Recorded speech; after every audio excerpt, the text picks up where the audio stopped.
The menopausal transition is such a unique experience for every woman.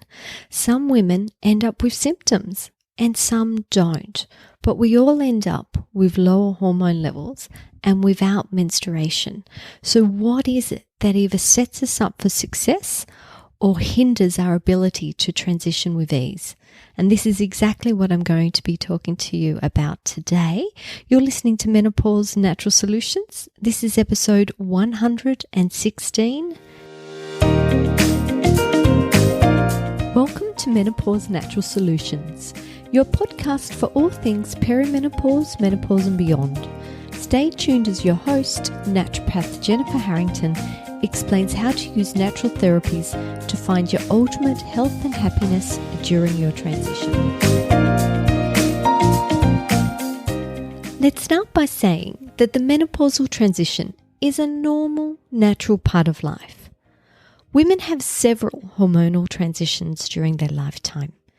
Puberty, pregnancy, and menopause are all natural times of hormonal change, with puberty and menopause being polar opposites of each other.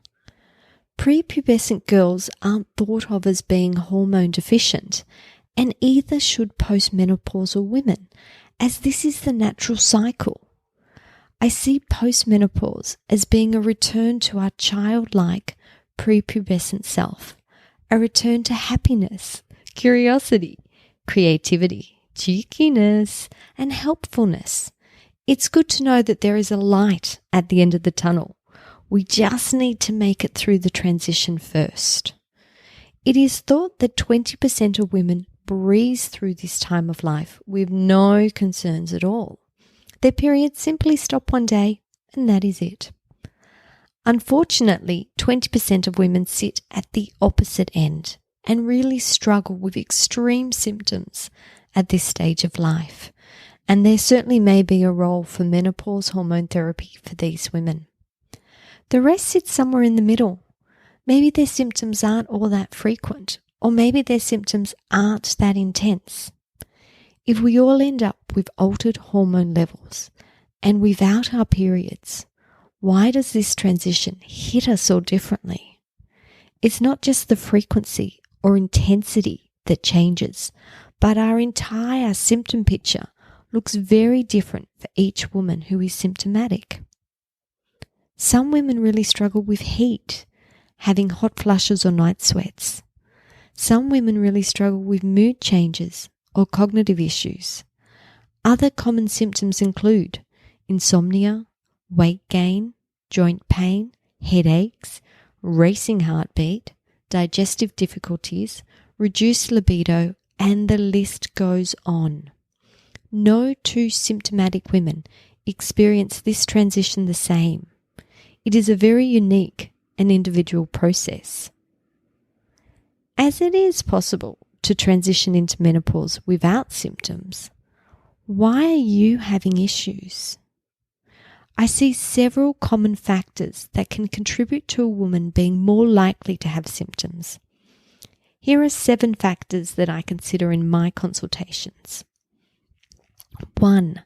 Poor diet with inadequate water, low protein levels, consuming the wrong fats, eating far too much sugar and processed carbohydrates. 2. Living in a toxic environment.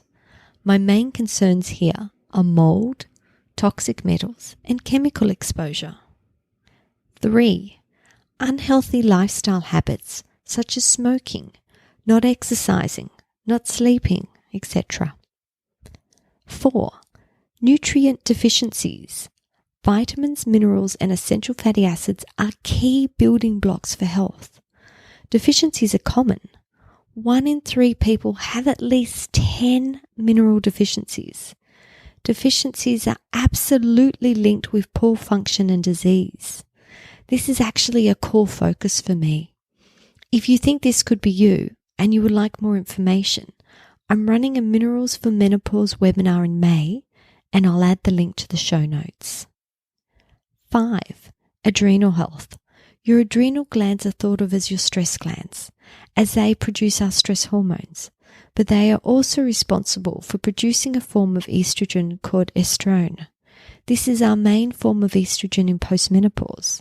So we want to optimize our adrenal health to allow for the greatest production of hormones. 6.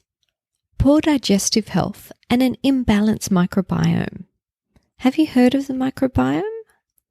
It's a collection of good, bad, and symbiotic microorganisms. Most of our neurotransmitters are produced in the digestive system.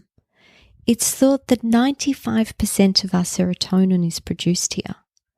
Serotonin is thought of our happiness neurotransmitter, but it's also helpful in regulating the thermoneutral zone.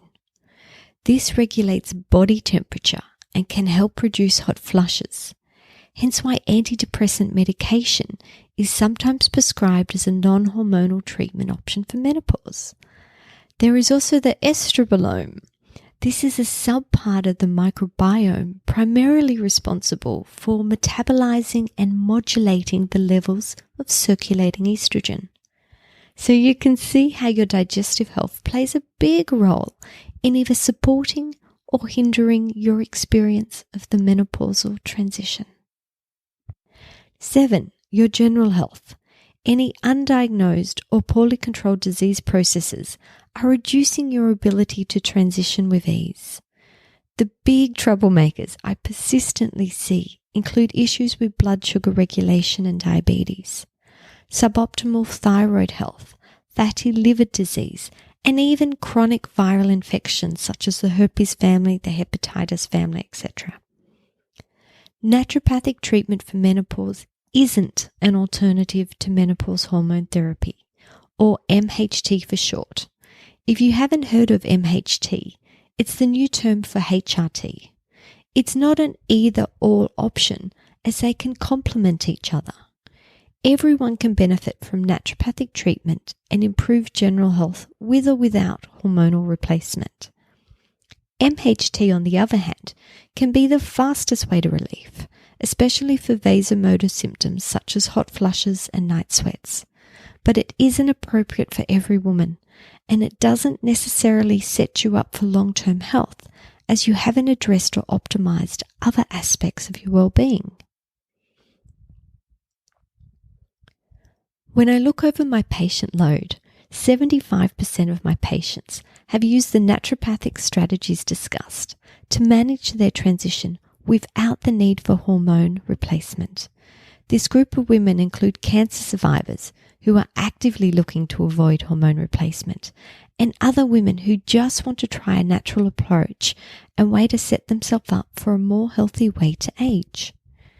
18% of my patients have started work with me while on menopause hormone treatment, as they weren't happy with the results they were getting.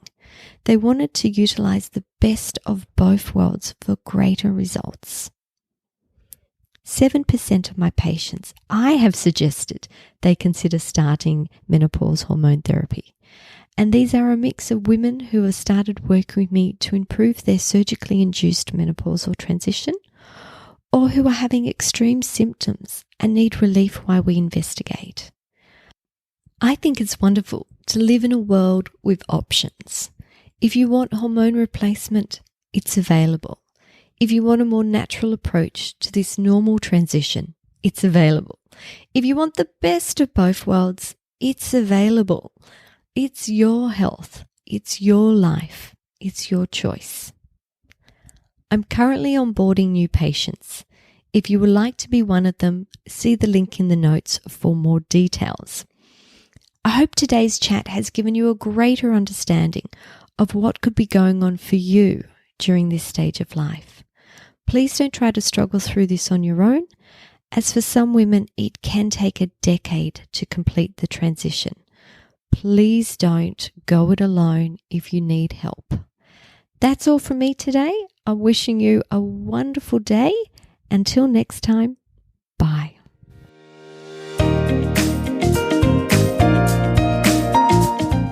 Thank you for listening to Menopause Natural Solutions. This podcast contains general information about menopause.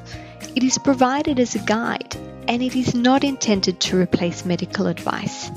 Opinions of guests are their own, and this podcast does not endorse or accept responsibility for statements made by guests. If you have enjoyed today's episode, please share it with a friend.